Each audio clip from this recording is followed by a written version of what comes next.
아수라는 예고편을 보고 이미 이런저런 말씀을 드렸으니 거두절미하고 바로 들어가죠. 결론부터 말해서 제가 딱 기대했던 영화였습니다. 보고 나오면서 가장 먼저 들었던 생각이 모처럼 한국 느와르다운 영화를 봤다는 것이었습니다. 예고편에서 엿볼 수 있었던 느낌 그대로였죠. 아수라는 그만큼 처절하고 암울한 영화입니다. 주인공인 도경이 처한 상황부터가 그렇습니다. 사랑하는 아내는 극심한 고통에 시달리며 투병 중이고 이 때문에 악독한 시장의 뒷일을 봐주게 되면서 온갖 몹쓸 짓을 다하고 살아야 합니다. 설상가상 도경의 역할을 눈치챈 검사까지 접근합니다.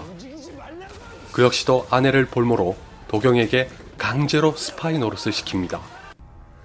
시장과 검사 사이에서 이러지도 못하고 저러지도 못하는 도경을 보면 떠오르는 속담이 하나 있죠. 고래 싸움에 새우등 터진다. 그런데 이 고래들은 아주 악랄하고 표독스럽습니다. 시장은 재개발을 진행해 돈을 긁어모으려는 욕망에 불타고 검사는 그런 시장을 잡아들여서 출세가도를 달리려고 합니다. 둘 다 자신이 원하는 바를 위해서는 무엇이라도 불사할 작자들입니다. 이 두 마리의 고래들은 새우 한 마리쯤이야 등이 터지든 목이 부러지든 눈 하나 깜짝하지 않습니다. 그러니 둘 모두에게 코가 걸린 도경은 죽어나는 거죠. 예고편에서 들을 수 있는 대사처럼 도무지 빠져나올 수 없는 수렁에 빠진 것입니다.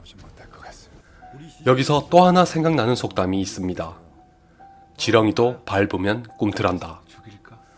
도경이 꿈틀하는 지점은 제가 앞선 영상에서 예상했던 대로 누군가의 장례식장입니다.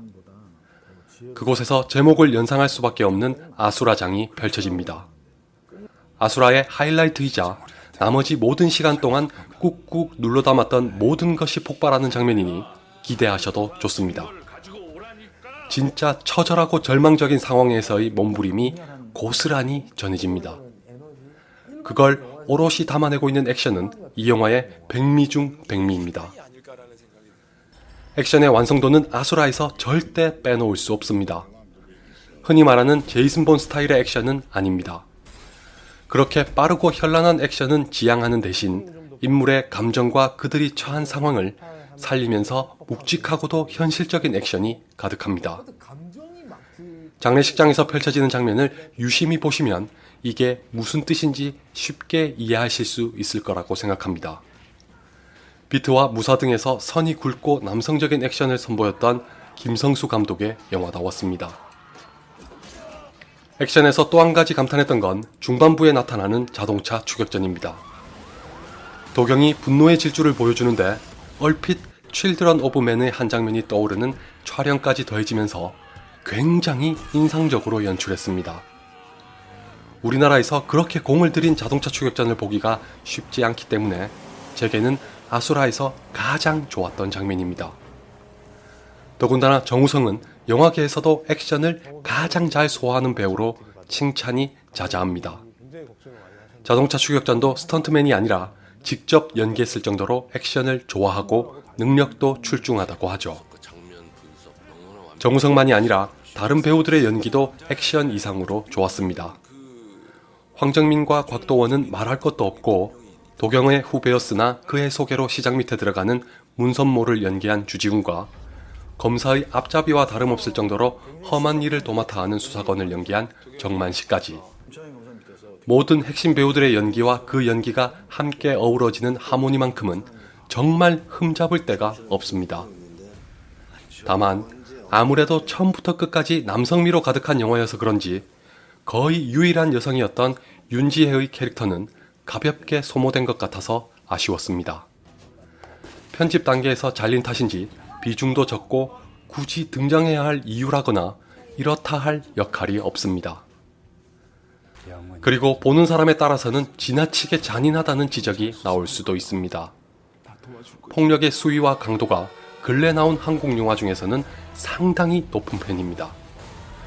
바로 그것이 아수라라는 영화가 담고 있는 세상의 단면을 드러내는 수단이기도 하지만 반대로 누군가에게는 참고 견디기 어려운 것일 수도 있겠죠. 그것도 그렇지만 외적으로 보여지는 상황의 묘사에 집중하는 바람에 내적으로 보여져야 할 것이 부족하다는 것도 단점입니다. 지옥과도 같은 아수라의 세상에 발목이 잡힌 여러 인물들의 얽히고 설킨 관계를 중점적으로 다루면서도 정작 그들의 심리를 담아내는 것에는 소홀하다는 인상을 받았습니다. 소위 말하는 멀티캐스팅 영화의 부작용으로도 볼 수 있죠. 이 때문에 긴장감이 조금 떨어져서 관객을 마지막까지 함께 끌고 가는 힘이 딸립니다. 어쩌면 누구랄 것 없이 모두가 악인이라서 의도적으로 관객이 감정을 이입할 수 있는 대상을 제거한 게 원인일 수도 있을 것 같습니다. 그럼에도 불구하고 워낙 굵직한 배우들에다가 연기도 하나같이 뒷받침되는 덕분에 한눈을 팔기는 아까운 영화입니다. 구성과 전개 방식은 김성수 감독의 전작인 비트를 떠올리게도 하면서 모처럼 재미있게 볼 수 있었습니다. 다시 말씀드리지만 폭력의 수위가 높고 잔인하다는 것만 주의하시면 크게 지루하진 않을 거라고 생각합니다. 최소한 액션과 연기를 보는 것만으로도 아깝진 않을 영화입니다.